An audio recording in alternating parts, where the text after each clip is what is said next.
Welcome back, everyone. You guys sent in some really cool stuff for us to deep dive into today. Yeah. Someone sent in this fascinating academic paper that I don't think we would have found otherwise. Right. It actually analyzes the pulse of ruin, Wow. which, if you recall, was the very first story we talked about in our very first episode ever. I remember that one. Yeah, and some professor at Malibu State University was so intrigued by our discussion of the story Oh, yeah, right. that he wrote an entire paper on it. You're kidding. I'm not kidding. That's amazing. It is pretty cool. Yeah. So this paper by Professor Johan Svensson, it really dives deep into the symbolism Okay. that Sandine uses in The Pulse of Ruin. And it offers like a whole new perspective on this story that we're already kind of familiar with. So what exactly in the story grabbed this Professor Svensson's attention? Like, what made him want to write a whole paper about it? Well, he was really drawn to the concept of ruin in the story. Okay. But not just ruin as like a physical state, like, buildings crumbling. Right. But also like a psychological and social kind of ruin. Okay. He argues that Sandine uses the ruined city as like a metaphor for the breakdown of human connection and this like loss of shared values. It's interesting because I remember when we were talking about the Pulse of Ruin, we talked about how isolated all the characters seemed. Even when they were together, it was like whatever disaster happened, it kind of broke something deeper than just buildings and streets and stuff. Exactly. And that's exactly what Svensson picks up on in his paper. Okay. He analyzes the characters' fragmented memories and their struggles to communicate. Yeah.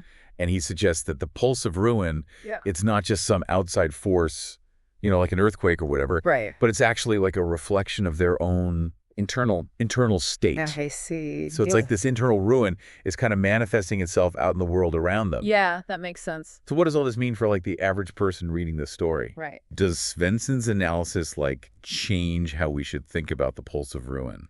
Well, I think it definitely adds a really compelling layer to it. But It encourages us to think beyond just like the plot, what happened to who, and start thinking about some bigger anxieties that Sandine might be exploring.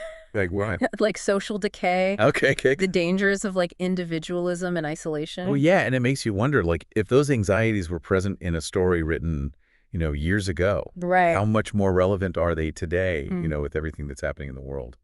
That's a great point. And you know what?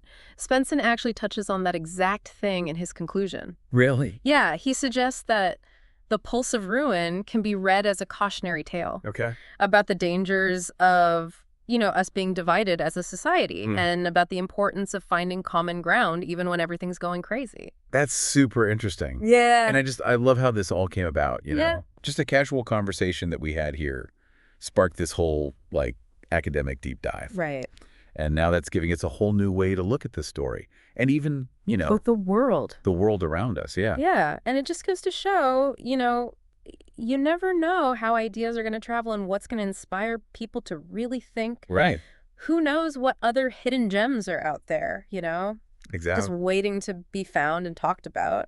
Well, maybe this will inspire some of you listening to check out The Pulse of Ruin yourselves. Yeah, that'd be great. And you might find that what you thought was a simple story is actually way more complex Definitely. and relevant than you ever imagined. Absolutely. So until next time, happy reading, everyone. See you later. Bye-bye. Bye.